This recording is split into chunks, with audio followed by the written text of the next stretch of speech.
சட்டப்பேரவையில் புருஸ்லி ஆனந்த் பேசும்போது சொல்கிறாரு, இதுமாதிரி ஒரு முதியவர் வந்து பார்த்தீங்கன்னா, இப்போ யாரும் வந்து பார்த்தீங்கன்னா சீரியல்லாம் பார்க்குறது இல்லை, உங்கள் இதுவை தான் லைவாக பார்க்குறோம் சட்டப்பேரவையில் பேசுகிறதா அப்படின்னு சொல்லிட்டு. அது உண்மை தான். நிறைய பேர் வந்து அதான் பார்க்குறாங்க. கடையில் வேலை செய்கிற பொண்ணு கூட அதான் பார்க்குது உட்காந்துட்டு. கஸ்டமர் வரவங்களும் சொல்லுவாங்க, சீக்கிரம் கொடுங்க பொருளை, நான் போயிட்டு நியூஸ் பார்க்கணும் அப்படின்னு சொல்லிட்டு. ஸோ எல்லாருமே பார்க்குறாங்க, அது உண்மை தான். ஆனால் வந்து பார்த்திங்கன்னா, நீங்கள் இவ்வளோ பேர் பார்க்குறாங்கன்னு தெரிஞ்சும் ஒரு ஆக்கப்பூர்வமான ஒரு வந்து மக்களுக்கு தேவையான விஷயத்த நீங்கள் வந்து பேச மாட்டேன்றீங்களேன்றது தான் என்னோட ஆதங்கம். ஒருத்தர் என்னன்ற எம்எல்ஏ வந்து பார்த்திங்கன்னா, விஜய் வந்து சிரிக்கிறது அவருக்கு தெரியலையாம். வெளியே மக்கள் வந்து அழுகுறாங்க. விவசாயிங்க வந்து பார்த்திங்கன்னா வந்து பயிர் தள்ளுபடி செய்யுங்கன்னு சொல்லிட்டு கதறாங்க. அதுவும் காதில் விழல.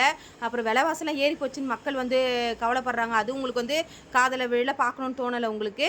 அதுக்கு வந்து சொல்யூஷன் சொல்லணும்னு தோணலைன்ற மாதிரிக்கு ஒரு டிராஃபிக் நேற்று வெளியே போயிட்டு வந்தாங்க. டிராஃபிக்கு அந்த வந்து பார்த்திங்கன்னா அந்த வானகரம் ரோட்டில் அரை மணி நேரம் எனக்கு ஒரு 2 வீலரில் போயிட்டு என்னால் வெளியே வரதுக்கு எனக்கு அரை மணி நேரம் ஆச்சு. அப்போது எவ்வளோ கஷ்டப்படுறாங்க அந்த வெயிலில் வந்து பார்த்திங்கன்னா நின்று பார்த்தா தாங்க தெரியுன்ற மாதிரிக்கு. நீங்கள் சாதாரண ஒரு காரு அது வந்து பார்த்திங்கன்னா நான் டியூவில் வாங்கிக்கிறேங்க அப்படின்னு சொல்லிட்டு இருக்கிற எம்எல்ஏ கூட நீங்கள் காசாக கொடுத்துருங்க, மாதம் மட்டும் அந்த இது செலவுக்கு உண்டான காசை கொடுங்க, நாங்கள் டியூவில் வாங்கிக்கிறோம், எங்களுக்கு தேவையான கார் இல்லாதவங்க மட்டும் வாங்கிக்கிறேன்னு சொல்லிட்டு ஒரே வாரத்தில் அந்த பிரச்சனையை முடிச்சுட்டு போயிடலாம். அதேமாதிரி சிஎம் விஜய் அவர்களும் ஓகே இதில் இவ்வளோ விஷயம் இருக்கா அப்படின்ற மாதிரி நீங்கள் பிரச்சனையை முடிச்சுட்டு போயிடலாம். ஆனால் அதையே ஒரு டாப்பிக்காக எடுத்து ஒரு நாள் ஃபுல்லாக நீங்கள் பேசுகிறீங்க பார்த்தீங்களா, இதுதான் ரொம்ப கஷ்டமாக இருக்க மாதிரி இருக்குது.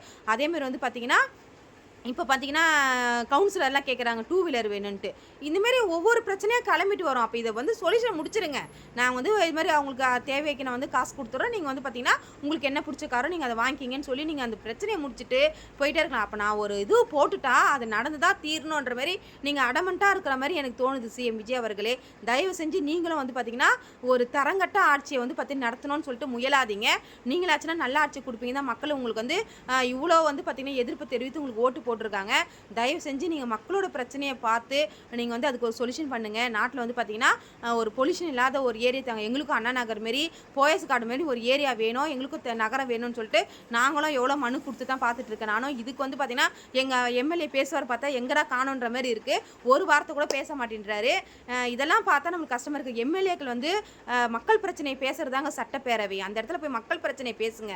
அவர்கிட்ட இந்த சிஎம் கிட்ட வந்து பார்த்தீங்கன்னா உத்தரவு வாங்கி மக்களோட நலத்திட்டங்களை நீங்கள் நிறைவேற்றுங்க. அதை விட்டுட்டு நீங்கள் வந்து பார்த்தீங்கன்னா கட்சி மீட்டிங்கில் பேச வேண்டியதெல்லாம் உட்காந்துட்டு இப்போ பேசிட்டு இருக்கீங்க, உங்கள் புகழாரத்தை பாடிட்டு இருக்கீங்க. நாங்கள் எப்படி எம்எல்ஏ வந்து உள்ளே இழுத்தோம், நாங்கள் வந்து எப்படி லைவ் ஃபயர் ஆச்சு, இந்த கதைலாம் யாருன்னா கேட்டாங்களான்ற மாதிரி இருக்குது. மக்கள் சிரிப்பாக சிரிக்கிறாங்க. உண்மையிலேயே உங்களை லைவ் பார்த்தா காமெடியாக இருக்க மாதிரி இருக்குது. இப்போ எல்லாருக்கும் ஒரு என்டர்டைன்மெண்ட்டாக இருக்குது இந்த சட்டப்பேரவை பார்த்து. இல்லைனா நல்லது பேசும்போது மட்டும், மக்களோட பிரச்சனை பேசும்போது மட்டும் நீங்கள் வந்து லைவை நீங்கள் டெலிகாஸ்ட் பண்ணுங்கள். நான் உங்களை தாழ்மையுடன் கேட்டுக்கிறேன். இந்த சௌமியா மேடத்தையும் பிரேமலதா மேடத்தையும் தவிர அந்த சட்டப்பேரவையில் ஒருத்தர் கூட கரெக்டாக பேசுகிற மாதிரி எனக்கு தெரியல. மக்கள் நீங்கள் என்ன நினைக்கிறீங்க கமெண்ட் பண்ணுங்கள். நன்றி, வணக்கம், பாய்.